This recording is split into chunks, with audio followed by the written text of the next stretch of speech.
I can hear my neighbor crying, I can't breathe. Now I'm in the struggle and I can't leave. Calling out the violence of the racist police. We ain't gonna stop till people are free. We ain't gonna stop till people are free. I know it's a little bit of cop out. I'm not doing, the video thing, but I mean, like, of my face. But I still asked Nicole Roper, Verbs Vegas, Damon Reese, Vicky Lee, Brian Deese, Jamie Lawson, Manila Rice, Kyle Riesland, Jeff Young, Mojito, Juno Wade, Sean Oman, Arthur E. Lee, Nick Hahn. I challenge all y'all, okay? Because Samuel L. Jackson issued this call to everybody, and I have not seen it catch on with anybody. He didn't name anybody's name, so I think that's the problem. So as long as you sing the song, that's all that matters, right? As long as you actually sing the thing, right? Or is it you got to dump water on your hair? That's something like, oh, haha, look, you dumped water on your hair. You made a fool of yourself. Well, then try to make a fool of yourself by, broadcasting your singing voice. I'm no singer, but I'm going to do it again, and then I'm going to kind of give some commentary about, the world. Okay, so I can hear my neighbor crying, I can't breathe. Now I'm in the struggle and I can't leave. Calling out the violence of the racist police. We ain't gonna stop till people are free. We ain't gonna stop till people are free. So, everybody, ask Nicole Roper, Verbs Vegas, Damon Reese, Vicky Lee, Brian Deese, Jamie Lawson, Manila Rice, Kyle Riesland, Jeffrey Young, Mojito, Juno Wade, Sean Oman, Arthur E. Lee, Nick Hahn. I want to hear y'all singing voices. Let's hear them, all right? So, the thing I want to talk about is sort of racism in America. This was come out by Noam Chomsky, and actually it kind of segues into this man's speech who I want to talk about, Henry H. Garnett. If you check out his dates, it's 1815 to 1882. He was born in Maryland, but if you check out where he died, he dies in Monrovia, Montserrat County. This is in Liberia, okay? So he dies in 1882.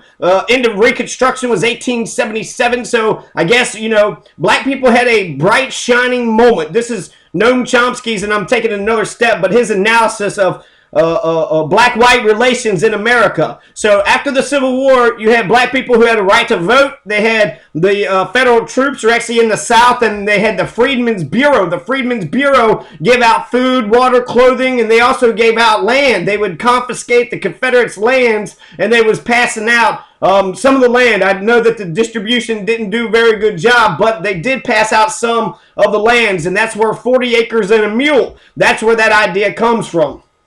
So Henry H. Garnett, he was of this era, okay, and he has this speech that I'm going to eventually end off on, and so if you're not interested in the speech, then you can go ahead and just click off of it, but I'm going to start off with just Henry Garnett. I'm just going to talk about Noam Chomsky, what he said. Noam Chomsky, he says that, there was a bright, shining moment, right, after the Civil War till 1877, so from 1865 to 1877. For 12 years, black people had freedom. In fact, it was incredible if you check out South Carolina. In the Constitutional Convention, the majority of the participants of the Constitutional Convention were black. So that means that black folks, even though they hadn't learned how to read and write, they was able to find enough educated black folks to be able to write a brand new constitution. And some people was making fun saying, like, their arguments are kind of ludicrous, or they're not ludicrous, but they're making silly mistakes, but their heart is in the right place, and they want to make,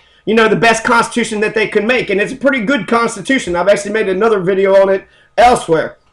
Then you have the Hayes v. Tilden Compromise, the corrupt bargain, the corrupt deal, and then they move the federal troops out of the South, and Reconstruction fails, and black people don't get any freedom until 1960s. So you have a criminalization of black life. Right after, you had the black codes, where basically they were pushed back into a sharecropper status. Segregation happened. The Ku Klux Klan took over. There was violence, and they kept black folks the way the racists would say, like in their place, right? They kept them as second-class citizens from 1877 till the 1960s, till Martin Luther King and Civil Rights Act, until integration. So, in the comparison for today, so they had, 4 or 5 decades, to be free and to make whatever it is that they could make of themselves. But you're seeing a criminalization of black life, for the last 30 years. So they had freedom, but just like the black codes, you're seeing another sort of criminalization of black life. The war on drugs disproportionately goes after black folks. There's the prison systems are disproportionately filled with black people. The welfare, so-called welfare queens driving Cadillacs. This is Ronald Reagan. So the 1980s, you started seeing a criminalization of black folks. So only 5 decades. Black folks have only had freedom for about 5 decades. They had, a bright shining moment from 1865 to 1877 for 12 years. During the 60s and 70s, almost, all of those.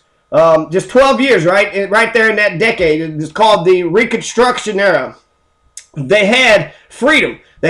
South Carolina not only had majority black folks writing the Constitution, but when they created the government, the lower house was made up, the representatives of South Carolina actually had majority black folks in the lower house. So, black folks had South Carolina. They had a branch of government in South Carolina. So that was sort of an anomaly. That didn't happen anywhere else. But South Carolina, there was more black folks, before they were slaves or whatever, than there were white. And I'm going to have to pick this up, but when I come back, I'm going to be reading the speech of Henry Highland Garnett.